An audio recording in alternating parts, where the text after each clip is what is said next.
சந்தோஷமா இருக்கீங்களா? பக்கத்தில் ஒருத்தர் திரும்பி பார்த்து சொல்லுங்க, கஷ்டங்கள் நிறைய இருந்தாலும் கர்த்தருக்குள்ள நான் மகிழ்ச்சியாக தான் இருக்கேன்.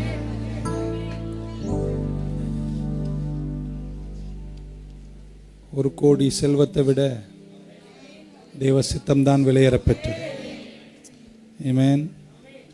கிறிஸ்துவுக்குள் வாழ்கிற நமக்கு வெற்றி உண்டா? உண்டு. அது ஒன்று தேடி அலையணுன்ற அவசியம் இல்லை. கிறிஸ்துவுக்குள் இருந்தாலே வெற்றி தான். I am victorious in Christ. Amen. அப்படிதான் பைபிள் சொல்லுகிறது. ஸோ அவருக்குள்ளே நிலைச்சிருங்க, நீங்கள் நல்லா இருப்பீங்க. ஒருவன் கிறிஸ்துவுக்குள் ஆனால் அவன் பழையவைகளெல்லாம் ஒளிந்து போயின, எல்லாம் புதிதாயிற்று. So there's something about being in him. ஆமென். அதை நம்ம உணர்ந்து கொள்வோம், வளர்த்து கொள்வோமானால் விடுதலைகள் தானாகவே இருக்கும். And God is so good. பழைய ஒரு பாட்டு, ஃபாதர் பாட்டு, கிறிஸ்துவுக்குள் வாழும் எனக்கு எப்போதும் வெற்றி உண்டு, சேர்ந்து கைத்தட்டி பாடுவோம், புகழ்வோம். ஆமென்.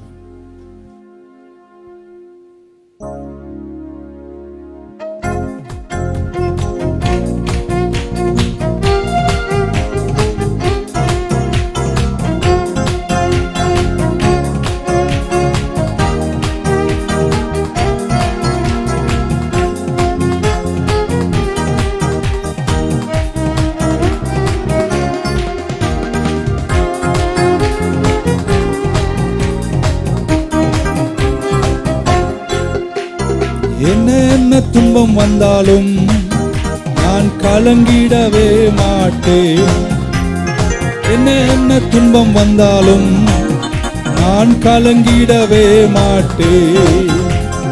என்னவென்னா சொல்லிக்கோ, என்னவென்னா சொல்லிக்கோ, நான் சோர்ந்து போக மாட்டேன், நான் சோர்ந்து போக மாட்டேன்.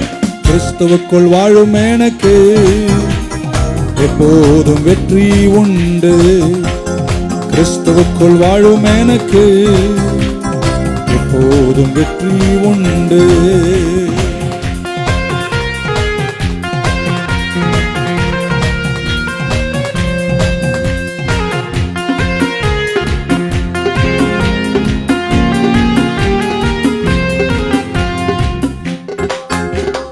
என் ராஜா முன்னே செல்கிறார், வெற்றி பவனி செல்கிறார்.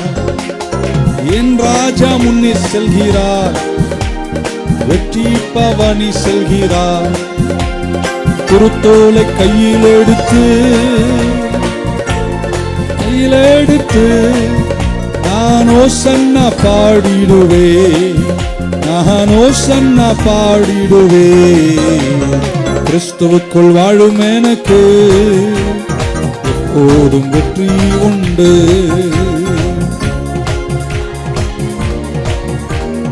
எப்போதும் வெற்றி உண்டு.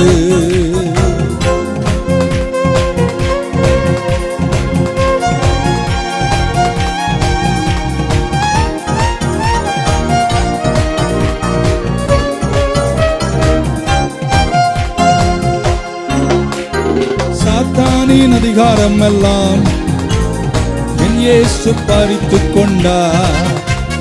சாத்தானின் அதிகாரம் எல்லாம் என் நேசர் பறித்துக் கொண்டார். சிலுவையில் அறைந்து விட்டார். இயேசு காலாலே மிதித்து விட்டார். இயேசு காலாலே மிதித்து விட்டார். கிறிஸ்துவுக்குள் வாழும் எனக்கு எப்போதும் வெற்றி உண்டு.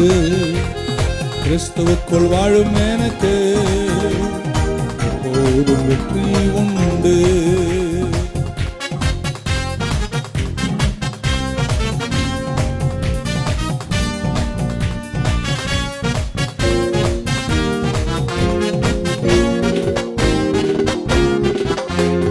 பாவங்கள் போக்கிவிட்டார், சாபங்கள் நீக்கிவிட்டார். பாவங்கள் போக்கிவிட்டார், சாபங்கள் நீக்கிவிட்டார்.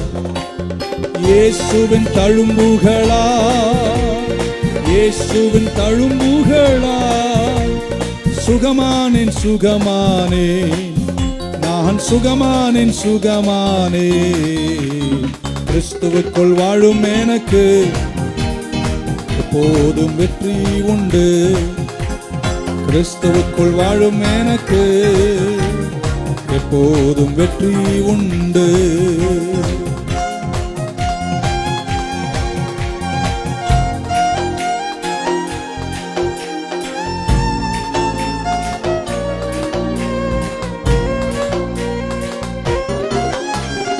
மேகங்கள் நடுவினிலே என் நேசர் வரப்போகிறார். மேகங்கள் நடுவினிலே என் நேசர் வரப்போகிறார். கரம் பிடித்து அழைத்து செல்வார். இயேசு கண்ணீரெல்லாம் துடைப்பார். இயேசு கண்ணீரெல்லாம் துடைப்பார். கிறிஸ்துவுக்குள் வாழும் எனக்கு எப்போதும் வெற்றி உண்டு. கிறிஸ்துவுக்குள் வாழும் எனக்கு எப்போதும் வெற்றி உண்டு.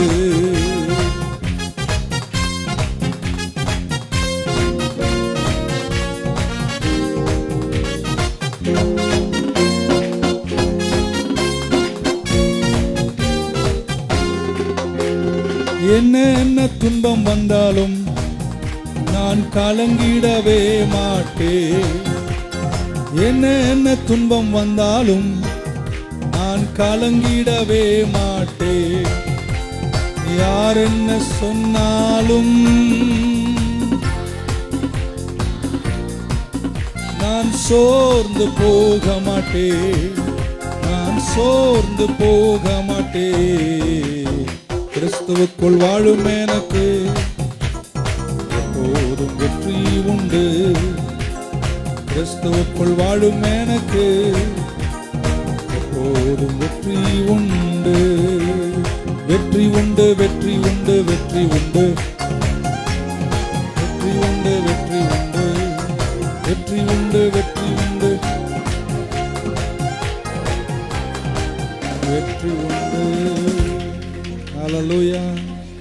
கரங்களை மேல உயர்த்தி, தெய்வீக கூடாரமே, என் தேவனின் சந்நிதியே, தேடி ஓடி வந்தேன், தெவிட்டாத பாக்கியமே.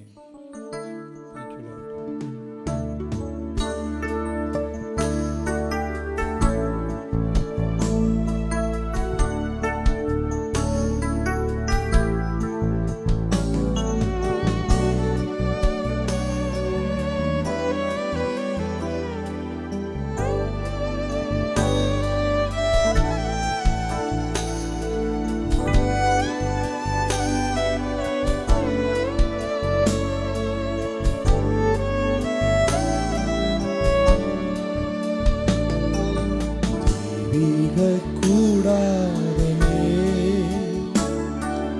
தேவன் சந்நிதியே, தேடி ஓடி வந்தோ, தெவிட்டாத பாக்கியமே. தேடி ஓடி வந்தோ, தெவிட்டாத பாக்கியமே. கரங்களை உயர்த்தி, மகிமை மகிமை மாட்சிமை மாறா என் நேசருக்கே. ஓஹோ, மகிமை மகிமை மாட்சிமை மாறா என் நேசருக்கே. கல்வாரி திருப்பிடமே, கரை போக்கும் திரு ரத்தமே. கல்வாரி திருப்பீடமே, கரை போக்கும் திரு ரத்தமே. உயிருள்ள பரிசுத்த ஜீவ பலியாக ஒப்பு கொடுத்தீரையா. உயிருள்ள பரிசுத்த ஜீவ பலியாக ஒப்பு கொடுத்தீரையா. கரங்களை உயர்த்தி, மகிமை மகிமை ஆட்சிமை மாறா என் நேசருக்கே. ஓ மகிமை மகிமை மாட்சிமை மாறா என் நேசருக்கே. ஈசோப்புலால் கழுவும் இன்றே சுத்தமாவோ. ஈசோப்புலால் கழுவும் இன்றே சுத்தமாவோ. உறைகின்ற பனி போல வெண்மையாவோ மையா திரு வார்த்தையினா. உறைகின்ற வெண்மையாவோ மையா திருவார்த்தையினா. கரங்களை உயர்த்தி மகிமை மகிமை மாட்சிமை மாறா என் நேசருக்கே. ஓ மகிமை மாட்சிமை மாறா என் நேசருக்கே. உலகத்தின் வெளிச்சம் நாங்கள் உமக்கா. எத்தனை பேர் கரமுயர்த்தி அந்த வார்த்தையை சொல்லுவீங்க? உலகத்தின் வெளிச்சம் நாங்கள் உமக்காய் சுடர் விடுவோ. ஆனந்த தைலத்தால் அபிஷேகியும் ஐயா அனல் மூட்டி எரிய வீடும். ஆனந்த அபிஷேகியும் ஐயா அனல் மூட்டி எரிய வீடும். கரமுயர்த்தி ஒரு குரலாய் மகிமை மகிமை மாட்சிமை மாறா என் நேசருக்கே. ஓ மகிமை மாறா நேசருக்கே. அப்பா உம் சமூகத்தில் அப்பங்கள் நாங்களையா. என் அப்பா சமூகத்தில் அப்பங்கள் நாங்களையா. எப்போதும் உன் திரு பாதம் அமர்ந்திட ஏங்கி தவிக்கின்றே. எப்போதும் உம் திரு பாதம் அமர்ந்திட ஏங்கி தவிக்கின்றேன். கரமுயர்த்தி ஒரு குரலாய் மகிமை மகிமை மாட்சிமை மாறா என் நேசருக்கே. ஓ மகிமை மாறா என் நேசருக்கே.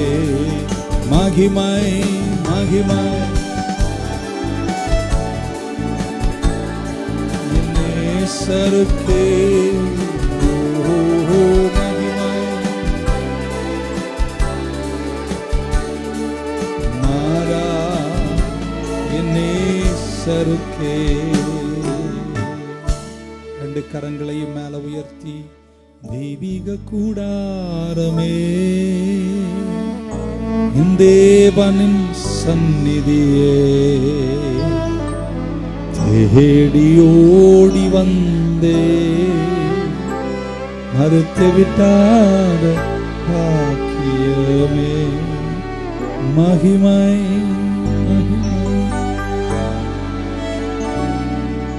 மாறா என் நேசருக்கே. ஓ மகிமை மாட்சிமை மாறா என் நேசருக்கே. ஒரு கோடி செல்வங்கள் என்னை தேடி வந்தாலும் உமக்கு அது ஈடாகுமோ? அப்படியே கரங்களை உயர்த்தி அந்த வார்த்தையை சொல்லி முடிப்போமா? ஒரு கோடி செல்வங்கள் என்னை தேடி வந்தாலும் உமக்கது ஈடாகுமோ? தென்றலே கல்வாரி தென்றலே நல்லுணவே நாளெல்லாம் உன் நினைவு நாளெல்லாம் உன் நினைவே உன் சமூகமே என் பாக்கியமே உன் சமூகமே என் பாக்கியமே நான் ஓடி வந்தேன் உம்மை நோக்கிட ஓடி வந்தேன் உம்மை நோக்கிட உன் குரல் கேட்க உன் குரல் கேட்க உன் குரல் கேட்க உன் குரல் கேட்க ராஜா இயேசு ராஜா ராஜா இயேசு ராஜா என் பாவம் நீங்கிட எடுத்தீரே சிலுவையை என்ன உம் அன்பு என் பாவம் நீங்கிட எடுத்தீரே சிலுவையை என்ன உம் அன்பு தென்றலே கல்வாரி தென்றலே தென்றலே கல்வாரி தென்றலே அசைவாடும் ஆட்கொள்ளும் என்னை ஆளுகை செய்யும் அசைவாடும் ஆட்கொள்ளும் என்னை ஆளுகை செய்யும் என்னை ஆளுகை செய்யும் என்னை ஆளுகை செய்யும் உம் சமூகமே என் பாக்கியமே உம் சமூகமே என் பாக்கியமே நான் ஓடி வந்தேன் உம்மை நோக்கிட உம்மை நோக்கிட உன் குரல் கேட்க உன் குரல் கேட்க உன் குரல் கேட்க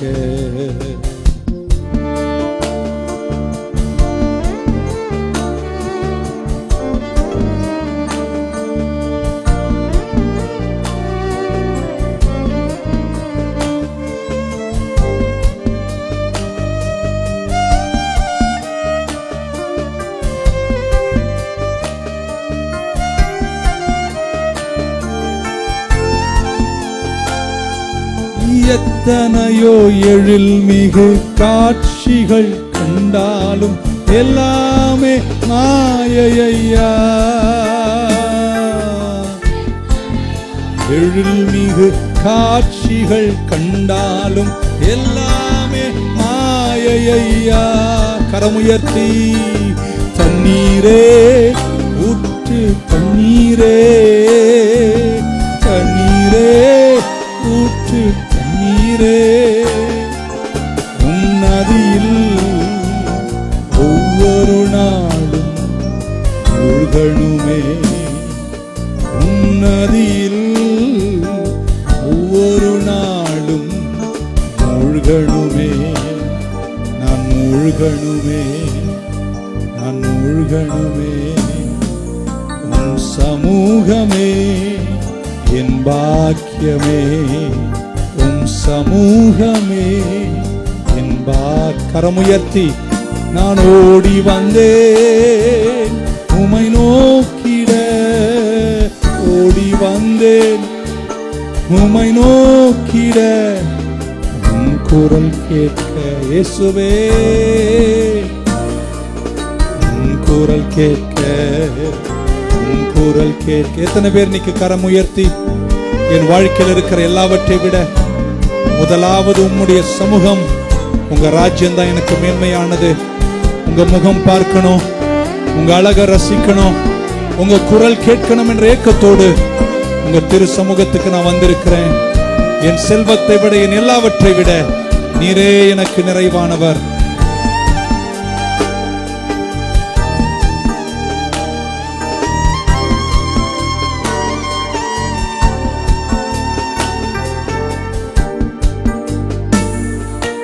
ஒரு கோடி செல்வங்கள் என்னை தேடி வந்தாலும் உமக்கது ஈடாகுமோ? ஒரு கோடி செல்வங்கள் என்னை தேடி வந்தாலும் உமக்கது ஈடாகுமோ? கரங்களை உயர்த்தி, செல்வமே ஒப்பற்ற செல்லமே, ஒப்பற்ற செல்வமே, நல்லுணவே, நாளெல்லாம் உம் நினைவே, நல்லுணவே, நாளெல்லாம் உம் நினைவே, இயேசு உம் நினைவே, அப்பா உம் நினைவே, எனக்கு உம் நினைவே, உம் சமூகமே என் பாக்கியமே. நான் ஓடி வந்தே உம்மை நோக்கிட, ஓடி வந்தேன் உம்மை நோக்கிட, உன் குரல் கேட்க, உன் குரல் கேட்க, உன் குரல் கேட்க, உன் குரல் கேட்க, உன் குரல் கேட்க. இயேசு ராஜா, இயேசு ராஜா, ராஜா. ஒரு லாஸ்ட் டைம் எல்லாரும் ரெண்டு கரங்களை மேல உயர்த்தி, ராஜா, இயேசு ராஜா, ராஜா, இயேசு ராஜா.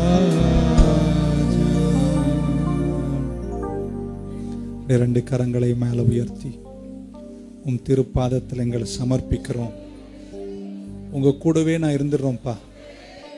வேறு இடம் எங்களுக்கு நல்லா இல்லை. வேறு இடத்தில் வாழும் 1000 நாளை விட உங்க பாதம் நல்லா இருக்குப்பா.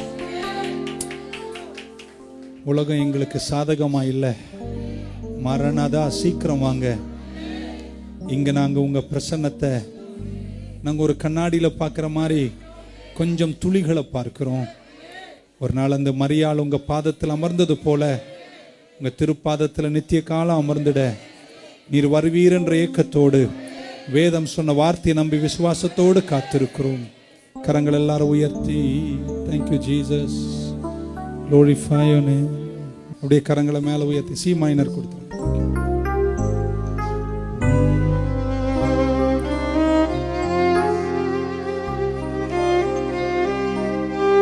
கடைசி அடி. எல்லாரும் கையை உயர்த்தி இதை ஆழத்திலிருந்து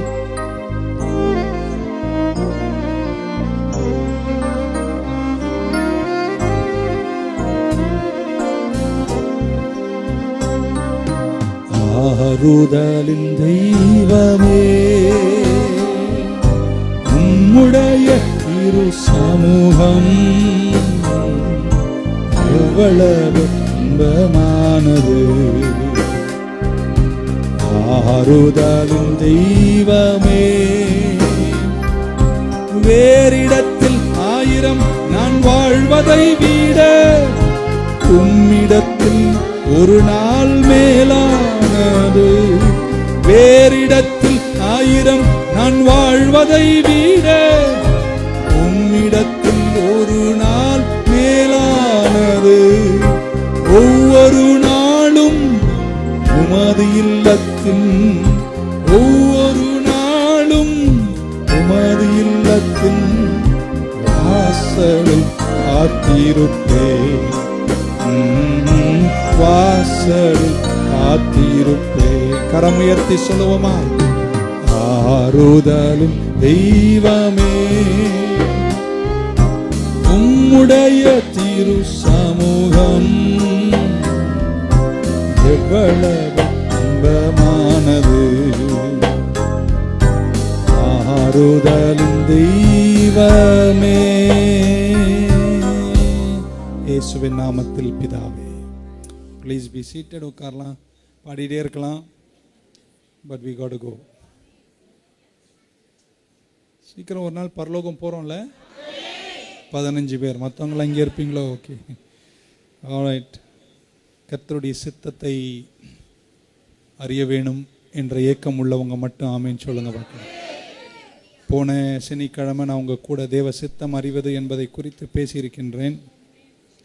5 வார்த்தைகளை உங்களுக்கு தந்தேன். சண்டே பேசினேன். ஆமேன், சண்டே பேசினேன். One is scriptural direction. வசனம் நம்ம பாதைக்கு வெளிச்சம். ஸோ வெளிச்சத்தின் பக்கத்தில் இருந்துட்டீங்கன்னா நீங்கள் நிறைய தீமைகளை தவிர்த்து சித்தத்தில் நடந்துடலாம். நம்பர் 2, இப்படி சொன்னோம், நல்ல ஆலோசகர்கள் உங்களுக்கு தேவை. ஏன்னா ஞானியாகிய சாலமோன் சொல்றான், திரள் ஆலோசகர்களில் நிறைய பாதுகாப்பு உண்டு. there is protection, safety in multitude of counselors. So உங்கள் நல்ல ஆலோசகர்களை கர்த்தர் உங்களுக்கு தருவாராக. 3வது இப்படி சொன்னோம், the provision of God. கர்த்தர் உங்கள் தேவைகளை சந்திக்கிறாரான்னு பாருங்க. ஒரு வழியில் போறீங்க, ஒரு சித்தம் என்று நினைக்கிறீங்க, நீங்கள் முறியாமல் தான் சித்தம்னா அங்கே ஆட்டுக்குட்டி தானாக வரும். ஆட்டுக்குட்டிகள் ஏற முடியாத உயரத்தில் கூட கர்த்தர் ஏற வைப்பார். கேரித்து உங்களை சந்திப்பார். So watch carefully how God provides and you will know the will of God. 4வது, look at the circumstances. காற்று எந்த பக்கம் வீசுது என்பதை கவனிக்கணும். காற்று எதிராக வீசும்போது நேராக உள்ளே போய் மாட்டிக்காதீங்க. Learn to walk in His will by closely looking at open doors, closed doors. மூடப்பட்ட வாசலையும் திறந்த வாசலையும் பகித்தறிகிற ஞானம் கர்த்தர் உங்களுக்கு தரணும். And finally நம்ம இப்படி சொன்னோம், கொலோசியர்ல பவுல் சொன்னார், தேவ சமாதானம் உங்கள் இருதயத்தை ஆளக்கடவுது. ஸோ நீங்கள் நெருப்பில் நிற்கும் போது கூட ஏதோ இன்னெல்லாம் ஒரு சமாதானம் அப்படின்னா நீங்கள் தெரிஞ்சுக்கலாம், அது நெருப்பாக இருந்தாலும் தேவ சித்தமாக இருக்கு அப்படின்னு. ஸோ நம்ம சமாதானம் என்பது வெளிப்படையானதல்ல, நெருக்கங்களுக்கு நடுவில் கூட உள்ளான சமாதானம் தான் கர்த்தர் தந்த நிறைவு. அப்புறம் போன செவ்வாய்க்கிழமை ஒன்று மறந்துட்டேன் சேர்க்கணும் அப்படின்னு, இந்த கிழிஞ்சு போனதை ஒட்டி தைப்போம் பாருங்க, அந்த மாதிரி ஒன்று உங்களுக்கு வந்து சொன்னேன். அதில் என்னவென்றால், உங்களை நடத்துகிறவர்கள், உங்கள் மேல் ஆவிக்குரிய பொறுப்புள்ளவர்கள், உங்கள் ஆத்துமாவுக்காய் கணக்கு கொடுக்கிறவர்கள் பேசுகின்ற பொழுது, ஆமென், அவங்க பேசுகிற வார்த்தையை நீங்கள் நன்றாக கேட்டு நீங்கள் அதன்படி நடப்பீர்களானால் அது அந்த அந்த தலைமத்துவத்தில் இருக்கின்றவர்களுடைய இருதயத்திற்கு மிகப்பெரிய ஆறுதலாக இருக்கும். ஆகையால் நீங்கள் அப்படி செய்யுங்கள். அப்போ உங்களுக்கு எங்க தேவ சித்தத்தினுடைய direction கிடைக்குன்னா, from who is above you, உங்க மேல அதிகாரத்தோடு யாரை கர்த்தர் வச்சிருக்காரோ அவர்கள் வாயில் வரும் வார்த்தைகளிலும் தேவ சித்தத்தை தெரிந்து கொள்ளுகின்ற டிரெக்ஷன் கிடைக்கும் என்று உங்க கூட நான் பேசினதை நினைத்து இன்னைக்கு இதை முடிச்சிடலாம். ஏன்னா வருஷ கடைசி வருதோட கிறிஸ்மஸ், நியூ இயர் அப்படின்னு புடவை வாங்குவா, பேண்ட் வாங்குவா, சூட்டு வாங்குவான்னு நீங்கள் ஓடிடுவீங்க. இந்த வேகத்தின் நடுவில் செய்திகளும் கொஞ்சம் கேளுங்கள். ஆமென். ஸோ இன்னைக்கு எல்லாரும் கரங்களை உயர்த்தும் போது முதல்ல உங்களுக்கு ஜெபிக்கிறேன். Before I speak the word, I want pray for you. ஒரு 9 மணிக்கு முடிக்கலாம் அப்படின்னு நினைக்கிறேன். அதெல்லாம் ஒரு சோகமான ஆமென். ஓகே, எல்லாரும் கரங்களை உயர்த்தும் போது, டேடி உமக்கு நன்றி, உங்க குமாரன் இயேசுவை இந்த உலகத்தில் எங்களுக்காய் தந்திரே, உங்க நாமத்தை உயர்த்துகிறோம். உமை குறித்த ஞானம் இந்த தேசத்தில் மலை போல வளரட்டும். You are worthy, worthy, worthy. உங்க நாமத்தை நாங்கள் உயர்த்தி ஆராதனை செய்கிறோம். பூமி எங்கிலும் how excellent is your name. உங்க நாமம் எவ்வளவு நிறைவானது. அப்பா, உமக்கு நாங்கள் நன்றி சொல்லுகிறோம். இன்றைக்கும் கூடி வந்திருக்கிற உங்கள் பிள்ளைகளுக்காய், எங்கள் அன்பு சகோதரர்களுக்காய், சகோதரிகளுக்காய், பிள்ளைகளுக்காய், தாய்மார்களுக்காய், தகப்பன்மாருக்காக நன்றியோடு துதிக்கிறோம். இந்த சத்தத்தை யாரெல்லாம் இன்டர்நெட் மூலம் கேட்கிறார்களோ அத்தனை குடும்பங்களுக்காகவும் ஜெபிக்கிறோம். இந்த வருஷ கடைசியில் ஒரு பெரிய வித்தியாசத்தை அப்பா நீங்க ஏற்படுத்துங்க, நாங்கள் ஜெபிக்கிறோம். துக்கங்கள், சோகங்கள், கலக்கங்கள், கவலைகள், வேதனைகள், இயேசுவின் நாமத்தில் சஞ்சலங்கள், தவிப்புகள் ஒடித்து போட்டு நித்திய மகிழ்ச்சியை ஒவ்வொருவருக்கும் கொடுத்திருங்க என்று நாங்கள் வேண்டி ஜெபிக்கிறோம்ப்பா. எல்லோரையும் பாதுகாத்துக் கொள்ளுங்க. நல்ல ஆரோக்கியத்தை எங்களுக்கு தாங்க, நீடித்த ஆயுசை தாங்க, வியாதி எங்களை விட்டு எடுத்து போடுங்க, எங்கள் அப்பம் தண்ணீரை ஆசீர்வதிங்க. கல்வாரி தழும்புகளினோட பலவீனமாய் யார் இருக்கிறார்களோ சுகம் அடைவார்களாக என்று வேண்டி ஜெபிக்கிறோம்.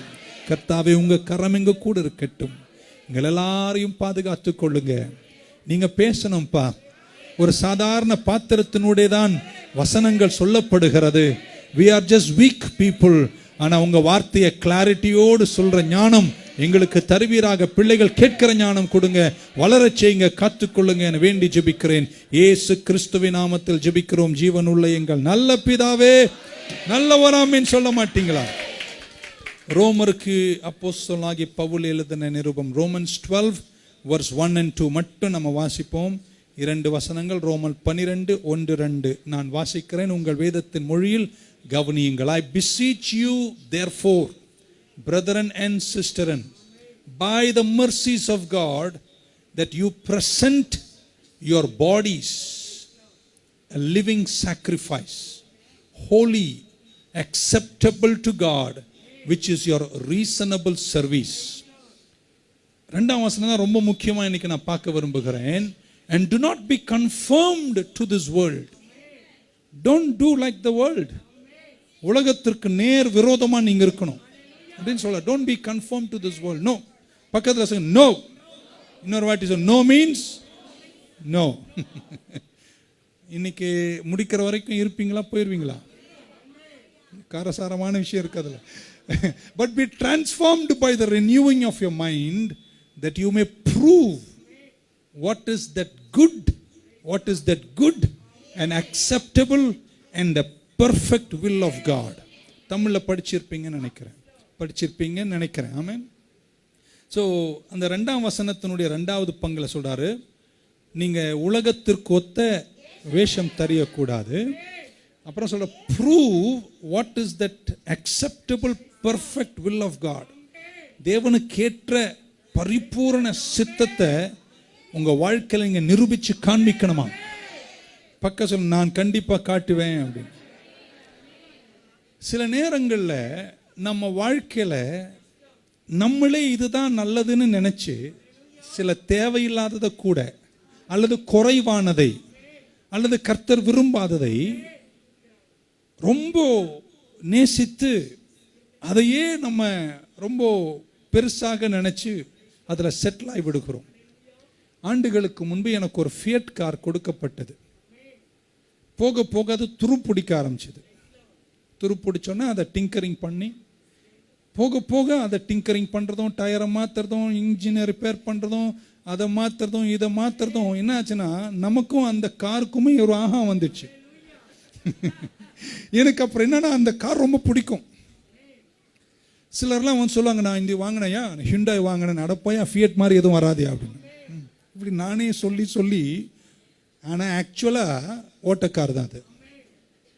நமக்கு ஏதோ சில விஷயங்கள் அது பெஸ்ட் இல்லைன்னு தெரியும். நீங்கள் ஆமையெல்லாம் சொல்ல மாட்டேன், அது சிறந்தது இல்லைன்னு நமக்கு நல்லா தெரியும். ஆனால் எப்படியோ தெரியாது அதுதான் சிறந்ததுன்னு அதையே சார்ந்து அதை வச்சுட்டு இருக்கோம். ஆனால் கர்த்தர் என்ன சொல்றாருன்னா, அந்த ஃபியட் அல்லடா உன்னுடைய முடிவு. This is not my perfect will. Daily அது கீழே படுத்துக்கிட்டு ஒரு கோணியை போட்டுக்கிட்டு கறியெல்லாம் கையில் வச்சுக்கிட்டு இருக்கிறது என் சித்தம் அல்ல.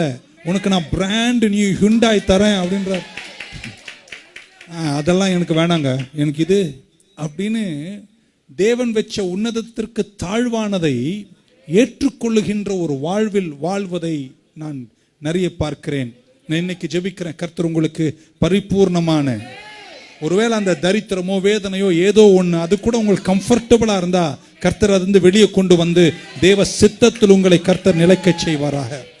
Sometimes we like to grow comfortable even in that small dirty little Fiat car. Amen. And God wants to give you something better. நான் காரை குறித்து பேசல, நான் தேவ சித்தத்தை குறித்து பேசுறேன். ஆமென். நான் ஜெபிக்கிறேன், உங்களுக்கு பெர்ஃபெக்ட் வில் கர்த்தர் தருவார். நல்ல வாசலை கர்த்தர் திறப்பார். யோசித்திராத மகத்துவங்கள் உங்க குடும்பத்தை வைப்பார். ஆமென். தேவ சித்தம் இல்லாத எதையுமே நம்ம வாழ்க்கையில் ஏற்றுக்கொள்ளாமல் இருப்பது நமக்கு ரொம்ப நல்லது. இளையவர்கள் நிறைய இருக்கீங்க. இந்த சின்ன வயசுல நீங்க எதையெல்லாம் அக்செப்ட் பண்றீங்களோ, டிசைட் பண்றீங்களோ, சூஸ் பண்றீங்களோ, it will have lasting ramifications in your life. உங்க வாழ்க்கையில் இந்த சின்ன வயதுல கூட எடுத்துக்கொள்ளுகிற சின்ன சின்ன முடிவுகள் நீண்ட கால விளைவுகள் உள்ளது என்பதனால் யோசித்து கவனித்து தான் நீங்கள் முடிவுகளை எடுக்க வேண்டும் என்று உங்களை பார்த்து நான் கேட்டுக்கொள்கிறேன். Don't just be satisfied with anything or whatever. Amen. ஏதாச்சும் கிடைச்சா எதிலையுமே திருப்தி அடையாதிருங்கள். தேவனுடைய பரிபூரண திட்டம்தான் எனக்கு வேணும். I want God's best for my life. என் வாழ்க்கைக்கு கர்த்தர் வச்சிருக்கின்ற சிறந்தது தான் எனக்கு வேண்டும் என்ற ஒரு எண்ணமும் ஏக்கமும் உங்களுக்குள்ள இருப்பதாக. ரோமர் 12 லாஸ்ட் பார்ட் இப்படி சொல்றாரு, that you may prove what is good, what is acceptable and the perfect will of God. கொஞ்சம் உடைச்சு பகுத்து போயிடுறேன். முதல்ல அவர் சொல்றார் good, அப்புறம் சொல்றார் acceptable, 3 perfect will of God. நல்லது அப்படின்றார், குட் என்றாரு, அப்புறம் acceptable ஏற்றுக்கொள்ளக்கூடியது என்றாரு, 3 perfect will of God அப்படின்றார். குட்னா என்ன அப்படின்னா, நான் அதை இப்படி பார்க்குறேன், அது உங்களுக்கும் நல்லா இருக்கணும், உங்களை சுற்றி இருக்கிறவங்களுக்கு நல்லா இருக்கணும். நீங்கள் ஒன்றை ஏற்றுக்கொள்ளுங்க, ஒரு தேவ சித்தத்தில் நீங்கள் பிரவேசிக்கிறீங்கன்னா, நீங்கள் ஒரு முடிவெடுக்கிறீங்கன்னா, நீங்கள் ஒரு தீர்மானம் எடுக்கிறீங்கன்னா, அது உங்களுக்கு மட்டும் நல்லா இருந்தால் போதாது, உங்களை சுற்றி இருக்கிற எல்லாருக்கும் நல்லா இருக்கணும். கொஞ்சம் விளக்குங்கன்னு, விளக்கெண்ணெல்லாம் கிடையாது இன்னைக்கு, நீங்களாம் வளர்ந்தவங்கன்னு நினச்சி நான் பேசிட்டு போயிடுறேன். ஆமென். நீங்கள் ஒரு முடிவெடுக்கிறீங்க, அது உங்களுக்கு மட்டும் சாதகமாக இருக்கக்கூடாது. நீங்கள் எடுத்த முடிவால் உங்கள் குடும்பம் கஷ்டப்படக்கூடாது, உங்கள் மனைவி பிள்ளைங்க கஷ்டப்படக்கூடாது, உங்கள் பிள்ளைங்க கஷ்டப்படக்கூடாது, ஏன் உங்கள் சபை கஷ்டப்படக்கூடாது, யாருடைய இதையும் புண்படக்கூடாது. ஸோ நீங்கள் எடுக்கிற முடிவு, ஆமென், அது தேவனுடைய பரிபூர்ண சித்தமாக இருந்தால் அது உங்களுக்கும் பெனிஃபிட்டாக இருக்கணும், உங்களை சுற்றி இருக்கிறவர்களுக்கும் பெனிஃபிட்டாக இருக்கணும். குட், பக்கத்தில் சொல்லுங்க, குட்னு சொல்லுங்க பார்க்கலாம். அதுக்கப்புறம் சொல்றார் அக்செப்டபிள். ஆமென். அக்செப்டபிள் என்பதை போயிட்டு கொஞ்சம் அலசி ஆராய்ஞ்சு பார்த்தா இருப்பீங்களா எல்லாரும் கடைசி வரைக்கும்? அப்படின்னா இங்கிலீஷில் அதுக்கு ஒருத்தர் மீனிங் கொடுத்துருக்காரு, ஃபிட்ஸ் வெல் அப்படின்னார். அப்படின்னா அதை ஃபிட் ஆகுதான். ஆமென். இப்போ இந்த சொக்கா போட்டிருக்கேன்னா இது எனக்கு என்ன ஆகுது? ஃபிட் ஆகுது. Fit well. சிலருக்கு ஃபிட் ஆகாததை சிலர் போட்டுக்கிட்டு இருக்காங்க. புரியல? நான் சொன்னேன்ல, கடைசி வரையும் கேட்கணும். உங்களுக்கு எது ஃபிட் ஆகுதோ அதுதான் நீங்கள் வச்சுக்கணும். உங்களுக்கு ஃபிட் ஆகாததை இப்படி வச்சுக்கலாம். இதுவே டைட்டாக இருக்கு, இன்னும் டைட்டாக அப்படி பட்டன்லாம் கிளியற மாதிரி போட்டு வந்தால் நல்லா இருக்குமா? அதான் சொல்றாரு, தேவ சித்தம் அக்செப்டபிளாக இருக்கணும், ஃபிட் வெல்லாக இருக்கணும். அவன் சொல்ல மாட்டீங்களா? அப்படின்னா உங்கள் வாழ்க்கையில் சிலரை தான் கர்த்தர் ஃபிட் பண்ணுவார், எல்லாரையும் நீங்கள் ஃபிட் பண்ண முடியாது. God never intended everybody to fit in your life. உங்க வாழ்க்கையில கர்த்தர் யாரை ஃபிட் பண்றாரோ அவங்க தான் உங்களை ஃபிட்ல இருக்கணும். ஒரு ஆமென் சொல்ல மாட்டீங்களா? சில சுபாவங்கள் உங்களுக்கு வேண்டாம், அது உங்களுக்கு ஃபிட் ஆகல, அது நீங்க அது அந்த ஃபிட் ஆகாததை நீங்க வச்சுட்டு ஃபிட் ஆகிறத தான் நீங்க வச்சுக்கணும். அதனால அவர் சொல்றார், பவுல் சொல்றார், acceptable will of God. ஆமென். சில பிராக்டிசஸ், சில பழக்கங்கள் உங்களுக்கு ஃபிட் ஆகாது, அதை நீங்க வச்சுக்க கூடாது, அது கர்த்தருடைய சித்தம் அல்ல. இருக்கீங்க? ஆமென் சொல்ல மாட்டீங்களா? God never wants some practices to be part of your life. It doesn't fit well with you. அது உனக்கு சாதகமா இல்ல, அது உனக்கு பொருத்தமா இல்ல, அதை நீங்க தூரமா வச்சிரதா தேவ சித்தம். acceptable will. ஆமென் சொல்ல மாட்டீங்களா? சோ நீங்க இந்த காலகட்டத்தில் you must find that which fits. ஆண்டவர் டிசைன் பண்ண, ஆண்டவர் டிசையர் பண்ற பர்பஸ் கண்டுபிடிச்சு அதற்கேற்ற ஃபிட்டின்குள்ள தான் நீங்க இருந்துட வேண்டுமே தவிர வந்த வழிக்கு போன வழிக்கு எல்லாத்தையும் நீங்க இருக்கக்கூடாது. only that which fits you according to his design and his desire. ஒரு அல்லே சொல்ல மாட்டீங்களா? மூணாவது வார்த்தை எப்படி பயன்படுத்துறாரு? perfect will. அப்படின்னா perfect என்ற வேர்ட் எல்லாம் சொல்லுங்க. perfect. perfect என்று சொல்லும்போது நான் எப்படி புரிஞ்சுக்கிறேன்னா, to be mature. ஆமென். நீங்க முதிர்ச்சி உள்ளவங்களா இருக்கணும், நீங்க கம்ப்ளீட்டா இருக்கணும். ஆண்டவர் உங்களை தேவ சித்தத்தை நடக்க நடக்க உங்களை ஒரு மெச்சூர் லெவல்ல கொண்டு வருகிறார். அறிவாற்றல முதிர்ச்சி, பழக்க வழக்கங்களை முதிர்ச்சி, உறவுகளில் முதிர்ச்சி. ரமேஷ் சொல்ல மாட்டீங்களா? He brings you to a place of maturity in life. நிறைய வளரணும். ஆமென் சொல்ல மாட்டீங்களா? எத்தனை பேர் நம்புறீங்க கர்த்தர் உங்களை நல்ல முதிர்ச்சி உள்ளவங்களா, வசனத்துல வேரூண்டினவர்களாய்? இன்னைக்கு தலைமத்துவத்தில் கூட இம்மெச்சூர் பீப்புள் நிறைய இருக்காங்க. ஆமென். சர்ச்சில் இம்மெச்சூர் பீப்புள் இருக்காங்க. நீங்க எப்படி இதை நிரூபிப்பீர்கள்? நீங்கள் நிறைவுள்ளவர்களாய். ஒன்று நல்லது அப்படின்னா உங்களுக்கும் நல்லா இருக்கணும், பிறருக்கு நல்லா இருக்கணும். ரெண்டு அக்செப்டபிள், எது பொருத்தமானதோ, எது கர்த்தர் டிசைன் பண்ணாரோ, எது கர்த்தர் விரும்புகிறாரோ அதுதான் உங்க வாழ்க்கை கூட இருக்கணும். அவர் விரும்பாத, ஃபிட் ஆகாதத நீங்க ஃபிட் பண்ண ட்ரை பண்ணக்கூடாது. இன்னொரு வாட்டி அதுக்கு நல்லா அமைஞ்சு, உங்களுக்கு ஃபிட் ஆகாதத ஃபிட் பண்ண நீங்க ட்ரை பண்ணக்கூடாது. கர்த்தர் டிசைன் பண்ண. Okay okay. So how to I prove his will for my life? அவருடைய சித்தத்தை நான் எப்படி என் வாழ்க்கையில் அறிந்து கொள்வது என்பதற்கு ஒரு ப்ரீ கண்டிஷன், ஒரு ப்ரீ ரெக்விசிட் வேதம் சொல்லுகிறது. ஆமென். சொல்றார், I want to be good, I want to be perfect, I want to be the acceptable will of God என்று அவர் சொல்லுகிறார். ஆமென். போன சண்டே சொன்ன மாதிரி நிறைய ரோடுகள் இருக்கு. நம்ம மெயின் ரோட்லேயே இருந்துடணும். சின்ன சின்ன தெருவில் போனால் முள்ளுகள்லாம் குத்தும், அந்த பக்கம் நாய்கள்லாம் வரும், பல ஆபத்துகள் இருக்கு. வேண்டாத வழியில நம்ம போகாம மெயின் ரோட்லேயே இருந்துடணும். டவுன் டவுன்ல தேவ சித்தத்தின் நடுவில் மகிழ்ச்சி இருக்கு. தேவ சித்தத்தின் நடுவில் இருந்தால் அங்கே சமாதானம் இருக்கு. தேவ சித்தத்தில் கஷ்டமா இருந்தாலும் அங்கே வெற்றி இருக்கு.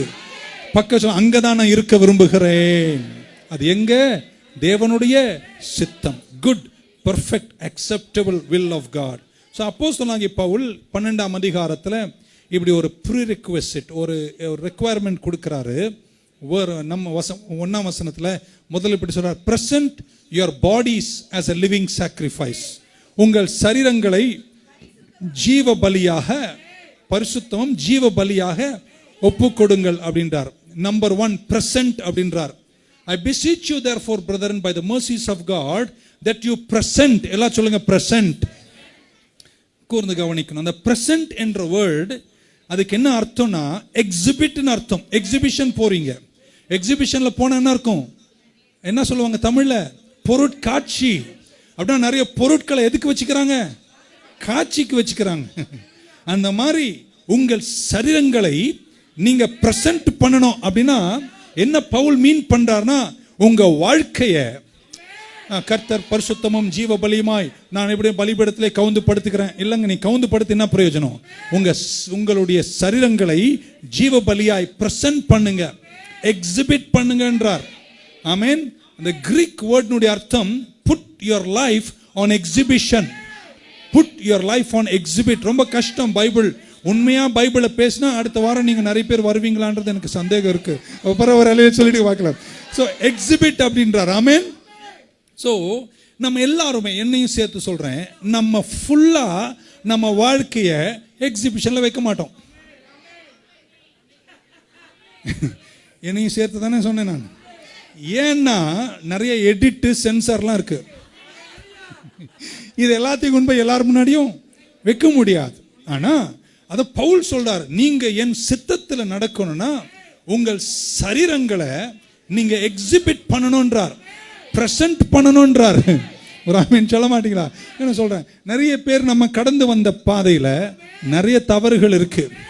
ஜாக்கெடப்பு, மெஸ்டப்பு, பஞ்சர் ஆனவங்க, நிறைய பிரச்சனைகள் இருக்கு. தப்பான முடிவுகள் எடுத்திருக்கிறோம். இப்போ இதெல்லாம் கொண்டு போய் எக்ஸிபிஷன்ல வைக்க முடியாது. ஆமீன் சொல்ல மாட்டீங்களா?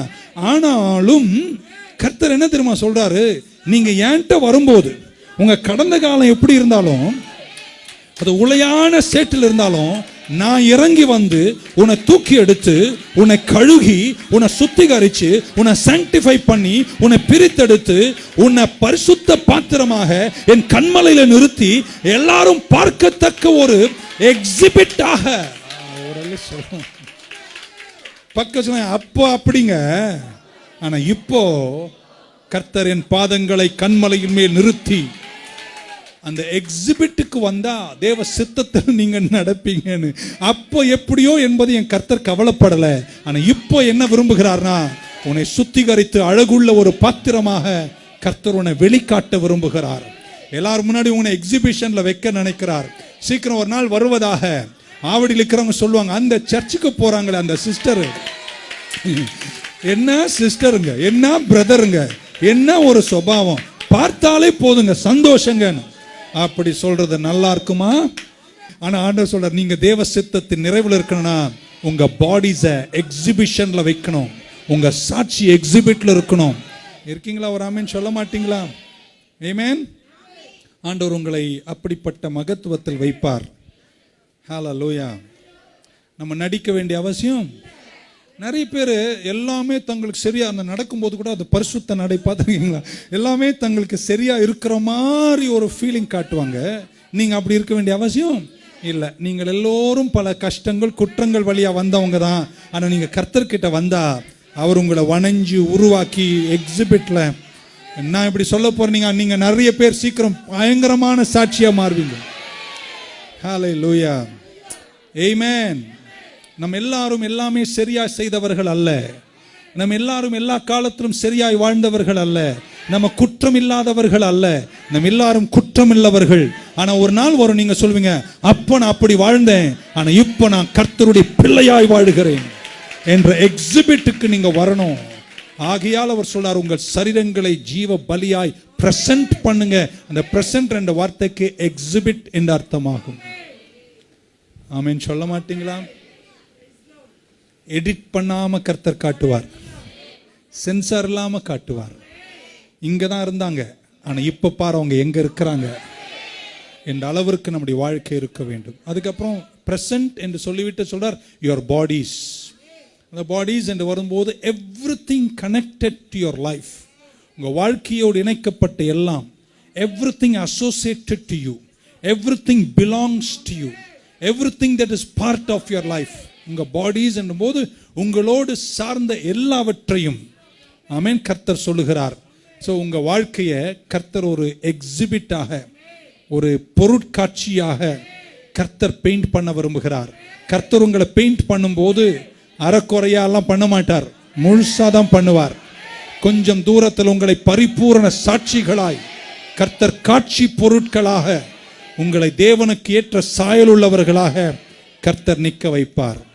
உங்க வாழ்க்கையில கனெக்ட் பண்ணப்பட்ட பாடிஸ் என்று சொல்லும்போது எவ்ரிதிங் அசோசியேட்டட் வித் யூ, உங்க தொழில், உங்க வியாபாரம், உங்க ஊழியம், உங்க வாழ்க்கை, உங்க குடும்பம், உங்க சந்ததிகள் எல்லாவற்றையுமே கர்த்தர் ஒரு எக்ஸிபிட் லெவலுக்கு கொண்டு வந்து கொஞ்சம் தூரத்துல நீங்க சொல்வீங்க, சீயோனிலிருந்து கர்த்தர்களை ஆசீர்வதித்தார், எங்கள் பிள்ளைகளின் பிள்ளைகளையும் எங்கள் சந்ததிகளையும் கர்த்தர் நீதிமான்களாய் நிறுத்தி இத்தனை மகத்துவத்தில் வைத்தார். தாவீதை போல நீங்க சொல்வீங்க, நான் இளைஞனாய் இருந்தேன், முதிர் வயதும் உள்ளவனானேன், ஆனால் நீதிமான் கைவிடப்படுவதையும் தன் சந்ததி அப்பத்துக்கு இறைந்து திருவதும் கண்டதில்லை என்று சாட்சிகளாய் உங்க கல்யாணமாய் நடப்பதாக, உங்க பேரனுங்க கல்யாணம் நடத்தி வைக்கிறேன், உங்க ஜாதி ஜனங்கள்லாம் வர்றாங்களாம், உங்களை சாட்சியா சொல்றாங்களாம், உங்க பிள்ளைங்க பூத்து குலுங்குறாங்களாம், நீங்க தேவ சாட்சிகளாய் எக்ஸிபிட்ல இருப்பீங்க. இருக்கீங்களா? Then he says, you present your bodies as a living sacrifice. Living sacrifice. பக்கம் சொன்ன ஜீவனுள்ள பலி. பழைய ஏற்பாட்டில் பலியை கொண்டு போய் பீடத்தில் அன்னைக்கு வச்சாங்கன்னா அது காலி, கொன்றுவாங்க. கழுத்து அறுத்து ரத்தம் சிந்தி துண்டம் துண்டமா பண்டம் பண்டமாக வெட்டி அதோட அது பலிபீடத்தில் வச்சா அது எழும்பவே இயலாது. நம்மால் எழுந்துருவான். அது செத்த பலி. இங்க உட்கார்ந்ததெல்லாம் ஜீவ பலி. அது ஒரு வாட்டி சாவடிச்சு பலிபீடத்தில் வச்சா அது தானா எழும்ப, ஆனால் நம்மால் இருந்து வெளியே போயிடுவான். இங்கே தான் பவுல் ஒரு முக்கியத்துவத்தை காட்டுகிறார். Old Testament sacrifice was dead. It never got up the altar. The problem with all the living sacrifice the Saturday evening is we easily get up from the altar and we get out. அங்கே தான் பிரச்சனை வருது. அதனால் சொல்லார், நீ உங்களை living sacrifice ஆக, நீங்கள் பலியாக பலிபீடத்தில் உங்களை வைக்கணும்ன்றார். அவன் பக்க சொல்லுங்க, நான் பலிபீடத்திலேயே இருந்துக்கிறேன் அப்படின்னு. அப்படின்னா கர்த்தர் என்ன விரும்புகிறார்னா, நீ அவர் சமூகத்திலேயே இருக்கணும், நீ இங்கே தான் இருக்கணும்னு விரும்புகிறார். நம்ம அங்கே இருக்கிறோம், நீங்கள் அங்கே இருக்கக்கூடாது. நீங்கள் எங்கே இருக்கணும்? இங்கே இருக்கணும். கர்த்தர் எங்கே வைக்க விரும்புகிறாரோ அங்கே தான் நீ இருக்கணும். ஒரு எல்லை சொல்ல மாட்டீங்களா? உங்களை கர்த்தர் பயன்படுத்தணும்னு நினைக்கிறார், ஆனால் நீங்கள் தூரமாக போறீங்க. உங்களை ஆசீர்வதிக்க நினைக்கிறார், ஆனால் நீங்கள் வழுக்கி கொண்டே இருக்கீங்க. The problem is that we keep getting off the altar. நம்ம நிறைய நேரம் தேவனை விட்டு தூரம் போய் விடுகிறோம். அதனால சித்தத்தில் நிலைக்க முடியாதவர்களாய் போய் விடுகிறோம். பலிபீடத்தில் இருங்கன்னு கர்த்தர் சொல்றார், நம்ம பலிபீடத்தை ஸ்கிப் பண்ணி தூரமா போகிறோம். இங்க இருங்கன்னு சொன்னா நம்ம அங்க போகிறோம். உங்களை பலியா கர்த்தர் வைக்க விரும்புகிறார். ஆமென் சொல்ல மாட்டீங்களா? நீங்க வார்த்தையிலேயே இருக்கணும்னு கர்த்தர் விரும்புகிறார். நீங்க வார்த்தையை விட்டு வெளியே போறீங்க. ஆராதனையிலேயே இருந்துடணும்னு கர்த்தர் விரும்புகிறார். நீங்க அதை விட்டு வெளியே போறீங்க. நீங்க தேவனுடைய சபையிலேயே இருந்துடணும்னு கர்த்தர் விரும்புகிறார். நீங்க தூரமா போயிடுறீங்க. அதனால பவுல் சொல்றார், உங்க சரீரங்களை ஜீவ பலிகளாக. பக்க சொல்லுங்க, என்ன துன்பம் வந்தாலும் நான் பலிபீடத்தை விட்டு தூரமா போகவே மாட்டேன். சிலர் சபைக்குள்ளே இருந்தாலும் பலிபீடத்தில் இல்லை. ஆமென் சொல்ல மாட்டீங்களா? தூரமா இருக்கிறீர்கள். ஆனால் லிவிங் சாக்ரிஃபைஸாக நீங்க தேவனோடு கூட எப்பொழுதும் ஆராதிக்கிறவர்களாய், அந்த இருதயம் அவருக்கு தூபமாக எப்பொழுதும் ஜெபிக்கிறவர்களாக, தேவன் மேல் சிந்தை உள்ளவர்களாக, வசனத்தை தியானிக்கிறவர்களாக, அவர் பக்கமாகவே பலிபீடத்தில் இருக்கக்கூடியவர்களாக உங்களை மாற்றிக்கொண்டால் நீங்கள் தேவ சித்தத்தில் நிலைப்பீர்கள். அடுத்தது இப்படி சொல்றாரு, your bodies as a living sacrifice. அடுத்த வேர்டு ஹோலி அப்படின்றார். ஆமென். பரிசுத்தமான ஜீவ பலி என்றார். ஹோலி என்ற வேர்டு. பக்க சொல்லுங்க, எனக்கு கிடைச்சாலும் கிடைக்கலனாலும் என் ஆண்டவர் ஆராதிப்பேன். ஏன்னா நான் இதை படிக்கும்போது எங்கள் வீட்டில் 2 நாய் இருக்கு. ஒரு நாய் பேர் டோபி, அது கொஞ்சம் வெள்ளையாக இருக்கும். இன்னொரு நாய் பேர் ஹெர்ஷி. அதுக்கு ஏன் ஹெர்ஷின்னு பேர் வச்சோன்னா அது கருப்பாக இருக்கு. சாக்லேட் ஒன்று இருக்குது, ஹெர்ஷி சாக்லேட், அது கொஞ்சம் கருப்பாக ப்ரௌனாக இருக்கும்னால அந்த ப்ரௌனிஷ் பிளாக்னால அது ஹெர்ஷின்னு பேர் வச்சிட்டோம். 2 விதங்க. நாய்களை கூட கடவுளை படைக்கும்போது எப்படியெல்லாம் படைச்சிருக்காருன்னு நினச்சி நான் நன்றி சொல்வேன். இந்த ஹெர்ஷின்னு ஒன்று இருக்குது பாருங்கள், அது ஒரு டைப். அது எங்கள் வீட்டு அம்மாவுக்கு பயங்கர விசுவாசமான நாய். நீங்கள் அவங்க கிட்டலாம் ஏதோ பண்ணிங்கன்னா உங்களை கட்சி கொதறிடாது. நீங்கள் என்ன வேணால் பண்ணிக்கலாம், அது கவலைப்படாது. அது ஒன் மாஸ்டர் டாக் அது. ஆனால் இன்னொன்று இருக்குது பாருங்கள், டோபின்னு ஒன்று இருக்குது பாருங்கள். கையில் மட்டும் அதுக்கு பிடிச்ச சாப்பாடை கையில் வச்சுட்டு நீங்கள் என்ன சொன்னாலும் அதை செய்யுங்க. சிட் டவுன் அப்படின்னா சிட் டவுன், காலை நீட்டினா கால் நீட்டும், ஷேக் ஹேண்ட்னா ஷேக் ஹேண்ட், கவுந்தர்னா கவுந்துரும். கையில் சாப்பாடு இருக்கிற வரைக்கும் எல்லாம் செய்யும். ஆனால் கையை காமிச்சு மோந்து பார்த்து இல்லைண்ணா நான் ஒன்றும் பண்ணுவேன். புரியல உங்களுக்கு? நீங்கள் ஆண்டவர்கிட்ட வர்றவங்க அந்த அந்த ஹெர்ஷி இருக்கு பாருங்க, அதுக்கு நீங்கள் கையில் வச்சா கூட அதை மோந்து பார்த்து நீ வச்சுக்கோ எனக்கு தேவையில்லை அப்படின்னு சொல்லிட்டு அந்த அம்மா பக்கமே போய் நின்றுக்கும். அது என்ன சொல்லுதுன்னா, உன் சாப்பாடை விட நீ எனக்கு கொடுக்குற டிப்ஸ், இந்த ட்ரீட்டை விட என் எஜமானன் தான் எனக்கு முக்கியம். இந்த டோபி இருக்கு பாருங்க, நீங்க சாப்பாடு வச்சு கை எடுக்கிறது மாதிரி சாப்பிட்டு முடிச்சிடும், லொக்கு லொக்கு லொக்குன்னு சாப்பிடும். ஆனா அதுகிட்ட வச்சுட்டு அதை சொல்லணும் 10 வாட்டி, ஏய் சாப்பிடு, ஏய் சாப்பிடு. அப்போ கூட அதான் எனக்கு வேணாம் எனக்கு வேணாம் அப்படின்னு சுத்திக்கிட்டே இருக்கும். ரொம்ப நேரத்துக்கு அப்புறம் தான் அதை சாப்பிடும். 2 விதங்கோ. அந்த வெள்ளை நாய் ஒரு நாள் உங்களுக்கு காட்டணுங்க அதை சாப்பிட்ற வேகம். அந்த மாதிரி ஆமென் சொல்ல மாட்டீங்களா? விளக்கங்கள் தேவையில்லை அப்படின்னு நான் நினைக்கிறேன். ஆமென். எத்தனை பேர் எதுவுமே இல்லைனாலும் என் ஆண்டவரை தேடுவீங்க? ஆமென் சொல்ல மாட்டீங்களா? We are not here always just because we want something from God. We are here because we want to serve the purpose of God. ஒரு அல்ல சொல்ல மாட்டீங்களா? நம்ம attitude holy and acceptable, not that I need anything from God. கர்த்தர் நம்மளை ஒரு குறையும் வைக்க மாட்டார். ஹெர்ஷிக்கு ஒரு குறை வைக்கிறது இல்லை. ஆனால் அந்த ஹெர்ஷினுடைய ஆட்டிடியூட் எப்படின்னா, உன்னுடைய சாப்பாடெல்லாம் எனக்கு முக்கியம், நீ தாங்க எனக்கு முக்கியம். ஒரு அல்ல சொல்ல மாட்டீங்களா? So present your bodies as a living sacrifice. என் நன்மைகள் எல்லாம் எனக்கு முக்கியம், என் நன்மைகளை விட என் ஆண்டவர் தான் எனக்கு முக்கியம் என்று அந்த இடத்தில் சொல்லிவிட்டு அடுத்தது இப்படி சொல்றார் 2ஆம் வசனத்தின் துவக்கத்தில். இங்கே தான் முடிக்க போறேன் வார்த்தை, do not be conformed to this world. பக்கச்சுவா தேவ சித்தத்தில் நீங்க இருக்கணும்னா இந்த உலகத்திற்கு நேர் விரோதமா வாழணும்.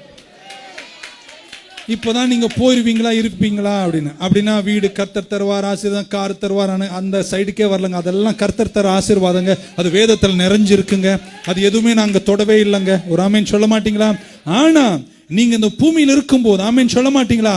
உலகத்தினுடைய மாதிரி உங்க மாதிரியா இருக்கக்கூடாது.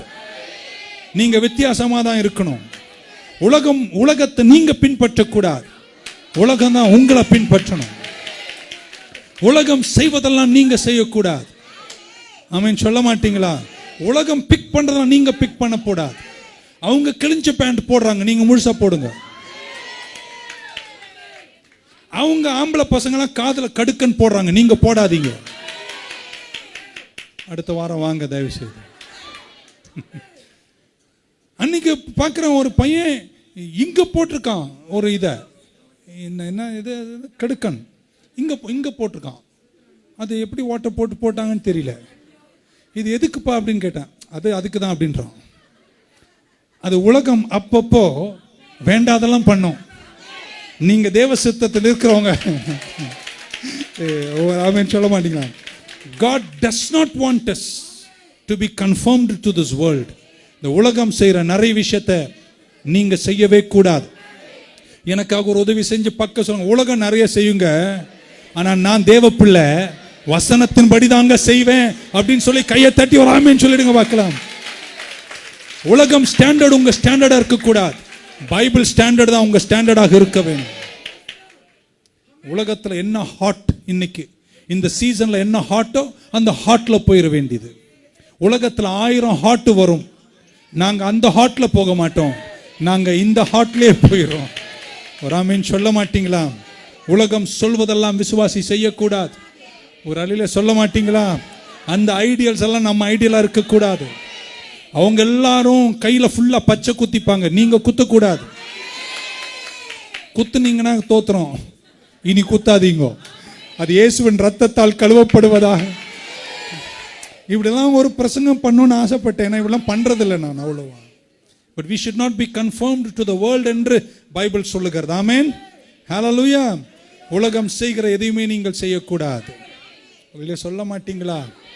நல்லா இருங்க, நல்லா வாழுங்க, நல்ல வீடு கட்டுங்க, சந்தோஷமாயிருங்க, பிள்ளைகள் வாழட்டும்.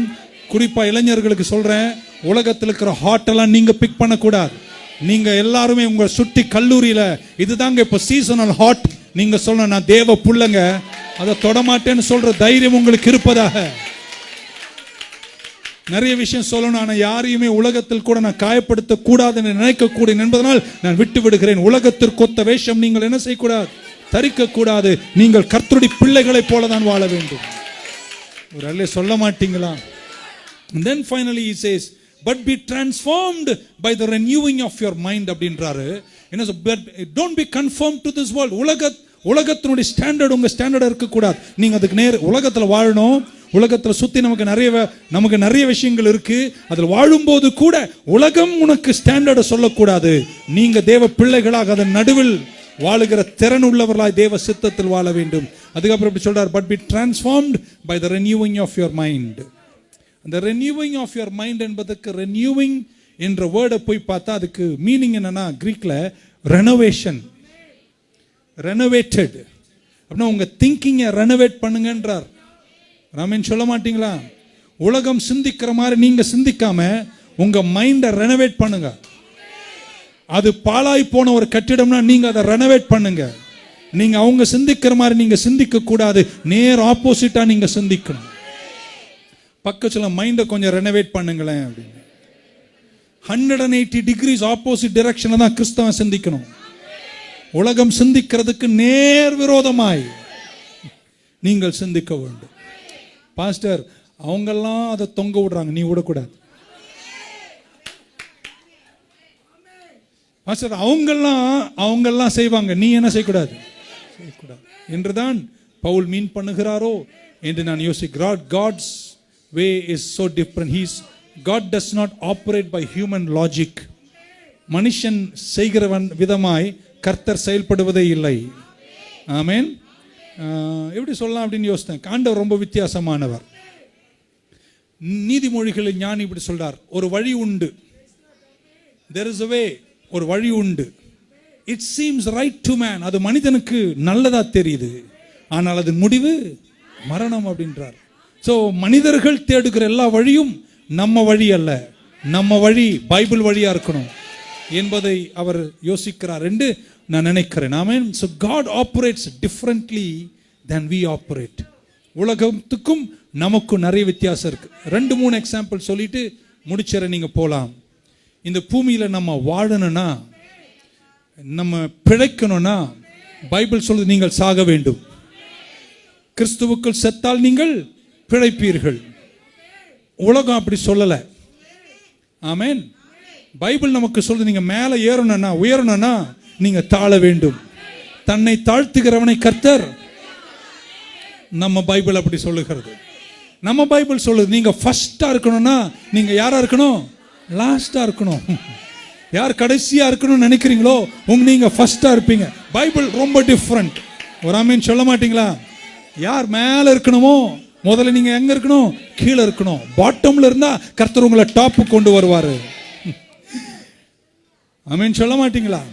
பைபிள் ரிச்சா இருக்கணுமா? ஒன்னு யாருமே சொல்ல. பைபிள் சொல்ல ரிச்சா இருக்கணுமா? ஒருத்தரா சொல்லுங்க. இருக்கிறதெல்லாம் கொடுங்கள். ஒருத்தரால் சொன்னீங்களா பாருங்க. நீங்கள் ஐஸ்வர்யவான்ல இருக்க வேண்டுமா? பைபிள் என்ன சொல்லுது? கொடுங்கள், அப்பொழுது உங்களுக்கு கொடுக்கப்படும். Totally different. உலகம் எப்படி இருக்குன்னா அதுக்கு நேர்முரோதம். உலகம் எப்படின்னா நீங்கள் உயர வேண்டுமானால் உலகம் எப்படி? நீங்கள் உயர வேண்டுமானால் எவனை கழட்டணுமோ கழட்டணும், எவனுக்கு துரோகம் பண்ணணுமோ பண்ணணும், எவனை கீழே குத்தணும், எவனை பின்னாடி குத்தணும், எவன் காலை வாரணுமோ வாரி, எவனையாவது தள்ளி ஓரங்கட்டி உதைச்சு தள்ளி நான் மட்டும் மேலே ஏறினோம். அது உலகம். ஆனா பைபிள் சொல்ல தன்னை தானே தாழ்த்துகிறவனை கர்த்தர் உயர்த்துகிறார். இருக்கீங்களா அங்க? ஒரு அல்ல சொல்ல மாட்டீங்களா? வேர்ல்டு சொல்லுகிறது ஃபர்ஸ்டா இருக்க வேண்டுமானால் பைபிள் சொல்ல ஃபர்ஸ்டா இருக்கிறவங்கன்னா லாஸ்டா இருக்கணும். இப்போ உலகம் அப்படியே கிடையாது. நான் ஃபர்ஸ்டா இருக்கணும்னா என் வழியில் எவன் வரானோ அவனை தள்ளி இவனை தள்ளி அவனை கவுத்து எப்படியாவது நான் மட்டும் முன்னேறணும், மற்ற எவனும் முன்னேறக்கூடாது. அது உலகம். ஆனால் பைபிள் சொல்லுது நீ கடைசியில் நில்லு, நான் உன்னை ஃபர்ஸ்ட்ல கொண்டு வருவேன்.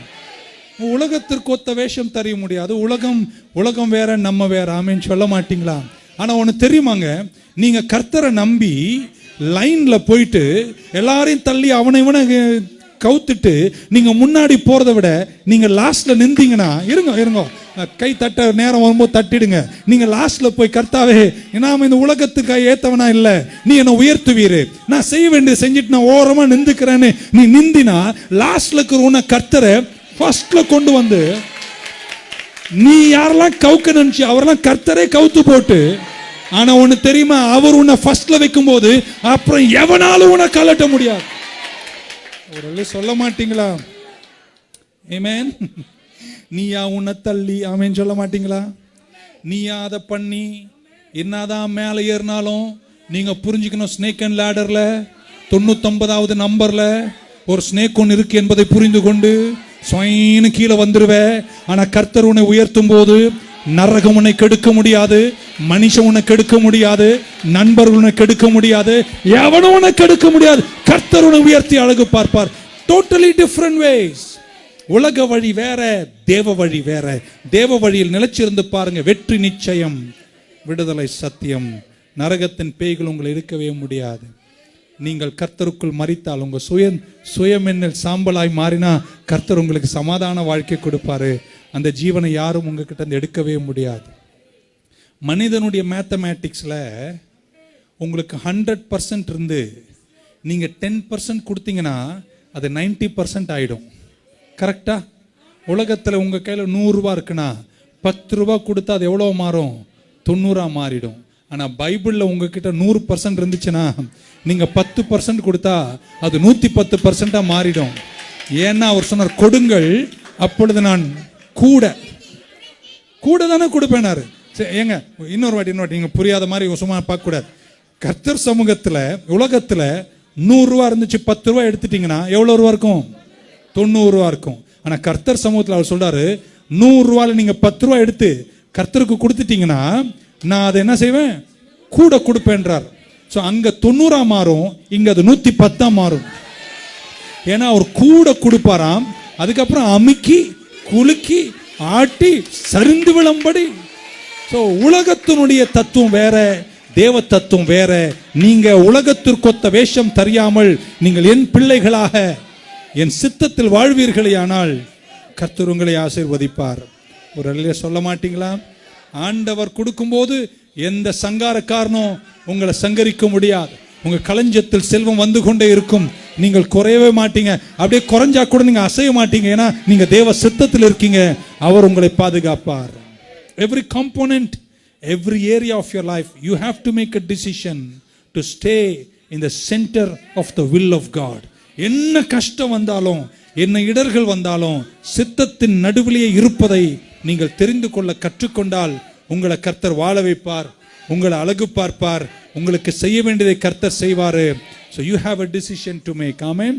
இதுதான் பவுல் சொல்றார், நீங்க உலகத்திற்கு ஒத்த வேஷம் தெரியாமல் நீங்க அவருடைய குட் அக்செப்டபிள் அண்ட் பர்ஃபெக்ட் வில்ல நீங்க ஃபாலோ பண்ணி உங்க சிந்தனையை ரெனோவேட் பண்ணி உலகம் திங்க் பண்ற மாதிரி நீங்க திங்க் பண்ணாம நீங்க என் பிள்ளைகளாக இருந்தீங்கன்னா நான் உன்னை தேவ சித்தத்தில் வச்சு உங்களை அழகு பார்த்து உங்களை நான் மீடியாக்ரிட்டியில வைக்க மாட்டேன்றார். இப்போ திரும்ப வரேங்க, நான் நினைச்சேன் அந்த ஃபியட் கார் தாங்க ரொம்ப நல்லது, அதை விட BMW கூட என்னால் ஏற்றுக்கவே முடியாது. கொஞ்ச நாளுக்கு அப்புறம் என்னாச்சுன்னா ஒரு சில சம்பவங்கள் ஏற்பட்டு நான் போய் ஒரு அழகா ஒரு கார், ஒரு ஹியூண்டாய் கார் வாங்கினேன். எங்கள் அண்ணன் வாங்கின மாதிரி அக்சென்ட் ஒரு கார் வாங்கினேன். அப்போ இருந்த அக்சென்ட் ACCENT அந்த கார் வாங்கினேன். நல்லா அப்போ நீளமாக இருக்கும். ஏறி உட்காந்து டி நகர் இருந்து ஓட்டினேன். அது தொடர்றதுக்கு முன்னாடி ஓடுதுங்க. அப்போதான் இந்த மரமண்டைக்கு புரிஞ்சுது, அந்த ஃபியட்டை அழுத்தினா கூட நகராதுங்க. அதை வச்சுக்கிட்டு பட்ட பாடெல்லாம் நிறைய இருக்கு. அப்பதான் புரிஞ்சுக்கிட்டேன், கர்த்தர் நம்மளை சில நேரம் இதுதான் சரி என்று உங்களுக்கு ஃபிட் ஆகாத சிலதை நம்மளே ஃபிட் பண்ணிக்கிட்டு இதுதான் சிறந்தது என்று அதுக்காக போராட்டம் வேற. இன்னைக்கு ஜெபிக்கிற 1ஆம் சங்கீதத்தில் சொன்னது போல காற்றால் பதறடிப்பது போல சிலதெல்லாம் கர்த்தர் காற்றால பதறடிக்கும் போது அங்க போய் திரும்ப அவங்க கிட்ட I sent you an SMS, you come back. No you come back அல்ல, கர்த்தர் தான் கலட்டுறாரு. தோத்திரம் போட்டு போயிட்டாரு. வேலையில கழட்டுறாங்களா, ஊழியத்துல கழட்டுறாங்களா, புறக்கணிக்கிறாங்களா? ஏய் கர்த்தர் சிலதை புறக்கணிக்கும் போது கோதுமை மணியா உன்னை நிலைக்க செஞ்சு வாழ வைப்பாரு. கலங்காமலும் பயப்படாமலும் உனக்கு சொன்னதை கர்த்தர் செய்வாருங்க. Don't settle for mediocrity. உன் தேவ சித்தத்தில் நிலைப்பதற்கு உங்களை ஒப்பு கொடுத்து பாருங்களேன். கொஞ்சம் தூரத்தில் உங்க சந்ததியின் மகத்துவங்களோடு கர்த்தர் வெற்றியில் உங்களை அழகு பார்ப்பார். உங்களை கர்த்தர் கைவிடவே மாட்டார். ஆமென். Get in the centre of his will. நீங்க எங்கேயும் அலைய வேண்டிய அவசியம் இல்லைங்க. ஆமென் சொல்ல மாட்டீங்களா? ஹல்லேலூயா, பிரைஸ் தி லார்ட், ஆமென்.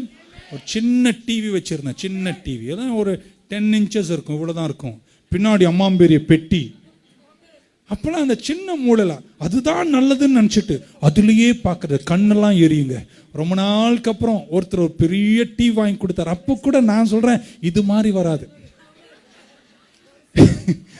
அதுக்கப்புறம் அந்த டிவி எல்லாம் போட்டு நெட்ஃப்ளிக்ஸ் அந்த ஃப்ளிக்ஸ் எல்லாம் போட்டு அழகாக போட்டு கொடுத்தாங்களா, பெட்ரூம் விட்டு வெளியே வரதே இல்லையே.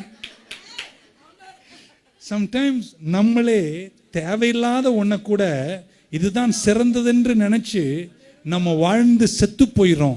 இன்னைக்கு உங்ககிட்ட சொல்றாங்க, உலகம் தரக்கூடாத மகத்துவமான தேவ சித்தத்தின் நிறைவுகளை அந்தந்த காலங்களில் பெற்றுக்கொண்டு வாழ்ந்து உயர்ந்து செழிச்சு தேவ பிள்ளைகளாய் நிலைச்சிருந்து எக்ஸிபிஷன்ல கர்த்தர் வைப்பார், சாட்சிகளாக வைப்பார். பக்க சொல்லுங்களேன், அப்போங்க அதெல்லாம். ஆனா இப்போ கர்த்தரனை எக்ஸிபிஷன்ல வைக்க போறார். எதுவுமே நம்புறீங்களோ தெரியல, கொஞ்சம் தூரத்துல உங்களை கர்த்தர் ஆவடியில சாட்சியா வைப்பார், சென்னையில சாட்சியா வைப்பார். உங்க குடும்பமே உங்களை பார்த்து சந்தோஷப்படும். ஆண்டவரோடு கூட நீங்க சரியாக வாழணும். அவர் உறவுக்குள் வந்து ஆமென் சொல்ல மாட்டீங்களா? அவர் உறவுல நிலைச்சு பாருங்களேன். and watch how Jesus changes your life. உங்க வாழ்க்கையை கர்த்தர் மாற்றுவதை அனுதினம் காண்பீர்கள். உங்களை உயர்த்துவார், உங்களை காத்துக்கொள்வார், உங்களை வெற்றியோடு நடத்துவார், உங்களோடு இருந்து சொன்னதை செய்து முடித்து ஆச்சரியத்தில் வைப்பார். So accept, don't conform to this world, but present, exhibit your bodies as living sacrifice, acceptable to God. அந்த சித்தத்தின் நடுமையத்தில் இருப்பதற்கு நம்மை ஒப்பு கொடுப்போம். வெற்றி நிச்சயம், விடுதலை சத்தியம். That's all I got for today. Shall we stand in the presence of God? Amen. Thank you. Amen. ஒரே ஒரு வசனம், அதை வீட்டில் போய் இன்னொரு வாட்டி பிட்டு படிங்க. Thank you. Praise the Lord. Wonderful Savior Jesus, உம்மோடு இருப்பதுதான் என் உள்ளத்தின் வாஞ்சையா, உம் சித்தம் செய்வதுதான் எங்கள் இதயத்தின் ஏக்கமையா. ஏசையா உம்மைத்தானே என் முன்னே நிறுத்தியுள்ளேன் ஏசையா, உம்மைத்தானே என் முன்னே நிறுத்தியுள்ளேன். உம்மோடு இருப்பதுதான் என் உள்ளத்தின் வாஞ்சையா, உம் சித்தம் செய்வதுதான் எங்கள் இதயத்தின் ஏக்கமையா. எபினேசரே எல்லலியோ என்றுமே உயர்ந்தவரே, எபினேசரே எல்லலியோ என்றுமே உயர்ந்தவரே, எல் ஷடாய் எல் ஷடாய் சர்வ வல்லவரே.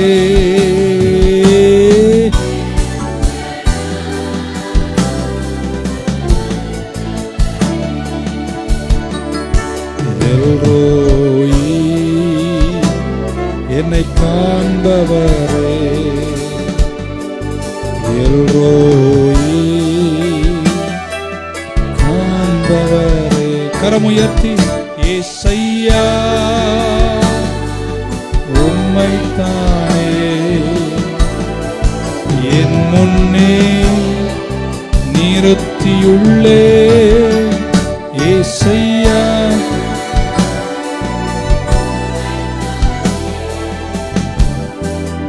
என் முன்னே நிறுத்தியுள்ளே. அப்போஸ்தலன் பவுல் ஒரு பெரிய ஒரு ஆழமான வார்த்தை 2 வசனத்தில் சொல்றார். I think what he means is, if you break away from the ideals of the world and do what God asks you to do, and God will do marvelous things in your life.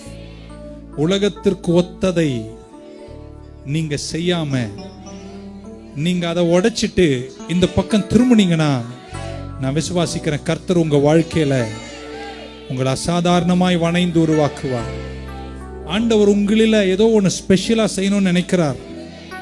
ஆனா நீங்க அவரால் செய்ய முடியாத காரணம், நீங்க உலகத்திற்கு ஒத்தவர்களாய் you're treading in a different path. இன்னைக்கு எத்தனை நஷ்டமா இருந்தாலும் பரவாயில்ல, தேவ சித்தத்துல வந்துருங்க. நான் நம்புறேன் கர்த்தர் உன்னை உண்டாக்கிய நோக்கத்தின் பரிபூர்ணங்களை நிறைவேற்றுவதற்காக கர்த்தர் காத்திருக்கிறார். Renovate your mind. Transformed thinking. Don't approach life the way you think about it, but the way God thinks about it. கர்த்தர் வாழ்க்கை குறித்து எப்படி நினைக்கிறாரோ அதன்படி நினைத்து கொண்டு வாழ. இன்னைக்கு எத்தனை பேர் கர்த்தர் சமூகத்தில் உங்களை அர்ப்பணிப்பீங்க? God's ways are never man's ways. God's ways are higher than man's ways. ஆகையால் God works in opposite way than man's way. So எத்தனை பேர் இன்னைக்கு கர்த்தர் சமூகத்தில் உங்களை ஒப்பு கொடுத்து உலகத்தினுடைய ஐடியல்ஸை பிரேக் பண்ணிட்டு தேவ சித்தத்தில் 180 degrees opposite direction of the world நான் கர்த்தருக்காக நிற்பேன்னு உலகத்தில் வாழும் போதும் நம்ம நிற்பீர்களே, ஆனால் அங்கே கர்த்தர் உன் வாழ்க்கையில் செய்யும் காரியங்கள் ஆச்சரியமா இருக்கும். God does not operate by human logic. God's ways are different than man's ways. Renovate your mind. Renovate your mind. முடிவில் எல்லாம் நலமா இருக்கும். எல்லா துன்பமும் ஒரு நாள் முடியும், எல்லா கஷ்டமும் ஒரு நாள் முடியும். எல்லா நெருக்கடிக்கு நடுவிலும் என் ஏக்க ஒன்றுதான், தேவ சித்தம் செய்ய என்னை தத்தம் செய்கிறேன், தேவ சித்தத்தில் நான் வாழ விரும்புகிறேன் என்று கர்த்தருக்காக நிற்பீர்களே, ஆனால் கர்த்தர் உங்களை ஆச்சரியத்திலும் மகத்துவத்திலும் வெற்றியிலும் கர்த்தர் உங்களை உயர்த்துவார். எல்லாரும் கரங்களை உயர்த்தி தேங்க்யூ லார்ட். உங்களுக்காக நான் ஜெபிக்க விரும்புகிறேன். God will take you up. நீ வாலல்ல தலையா இருப்ப, நீ கீழல்ல மேலா இருப்ப. இஸ்ரவேலுடைய பிரச்சனை அதுதான். வழுக்கி வழுக்கி சுற்றி இருக்கிற உலகம் என்ன செய்தோ அதுதான் நாங்களும் செய்யணும். கடைசியா சொல்றாங்க, அந்த நாட்டுக்கு ராஜா இருக்கு, இந்த நாட்டுக்கு ராஜா இருக்கு, அந்த நாட்டுக்கு ராஜா இருக்கு, எங்களுக்கு ஒரு ராஜா இல்ல, எங்களுக்கு ராஜா கொடுன்னு கேட்கிறார். கர்த்தர் கொடுத்தாருங்க. ஆனால் அதன் விளைவுகள் ரொம்ப அகோரமாக இருந்தது. நம்ம உலகத்திற்கு ஒத்தவர்களாய் இல்லாமல் ரெனோவேட் அவர் மைண்ட், கர்த்தருக்காக வாழ்வோம், வசனத்துக்காக வாழுவோம். கர்த்தர் நம்மளை கைவிட மாட்டார். பலிபீடத்தில் என்னை பரனே படைக்கின்றேனே இந்த வேளை, அடியேனை இரு சித்தம் போல ஆண்டு நடத்திடுவே, அடியேனை இரு சித்தம் போல ஆண்டு நடத்திடுவே. கரங்களை உயர்த்தி கல்வாரியின் அன்பினையே கண்டு இறைத்தோடி வந்தேன், அன்பினையே கண்டு இறைத்தோடி வந்தேன், என்னை கழுவும் முன் திரு ரத்தத்தாலே நீங்க இருதயத்தை, கழுவும் முன் திரு ரத்தத்தாலே நீங்க இருதயத்தை, என்னை கழுவும் முன் திரு ரத்தத்தை நீங்க. உலகத்தில் வாழும் போதும் நாங்க இந்த உலகத்திற்கு வெளிச்சமாக உப்பாக, ஆண்டவர் சொன்னது போல டோட்டலி டிஃப்ரெண்ட். இந்த உலகத்திற்கு நாங்க தான் வெளிச்சம், நாங்க தான் எக்ஸிபிட், நாங்க தான் லைட், நாங்க தான் சால்ட். எங்க வாழ்க்கை அப்படி மாத்தி தாங்கப்பா. ஒரு நாள் எங்களை பொருட்காட்சிகள் வைத்து எல்லோரும் பார்க்கத்தக்க வாழ்க்கையாய், மறைப்பதற்கொன்றுமில்லை என்று சொல்லும் அளவிற்கு எங்கள் சாட்சிகளை மேன்மைப்படுத்தி அழகு பார்த்திடுங்க. எங்கள் பிள்ளைகள் எல்லோரும் உமக்குள் நின்று வளர்ந்து தேறி வேரூன்றி சாட்சிகளாய் நிலை நிற்பார்களாக ஆசீர்வதிக்கின்றேன். இயேசு கிறிஸ்துவின் நாமத்தில் ஜெபிக்கிறோம் ஜீவனுள்ள எங்கள் நல்ல பிதாவே. என் ஆத்துமாவே கர்த்தரை ஸ்தோத்தரி, என் முழு உள்ளமே பரிசுத்த நாமத்தை ஸ்தோத்தரி. என் ஆத்துமாவே கர்த்தரை ஸ்தோத்தரி. அவர் செய்த கர்த்தராகி இயேசு கிறிஸ்துவின் கிருபை, பிதாவாகி தேவனுடைய அன்பு, பரிசுத்தாவின் ஐக்கியம் நம் அனைவரோடும், எல்லா பரிசுத்தமானோடும் திருச்சபையோடும் கூடி வந்த அனைவரோடும் இன்றும் என்றும் இருப்பதாக. God bless you. See you tomorrow. நன்றி நன்றி நன்றி என்று துதிக்கிறேன், நல்லவரேவும் நன்மைகளை நினைக்கிறேன். நன்றி நன்றி நன்றி என்று துதிக்கின்றேன், நல்லவரேவும் நன்மைகளை நினைக்கிறேன். நன்றி ஐயா, நன்றி ஐயா ஏசையா, நன்றி ஐயா, நன்றி ஐயா ஏசையா.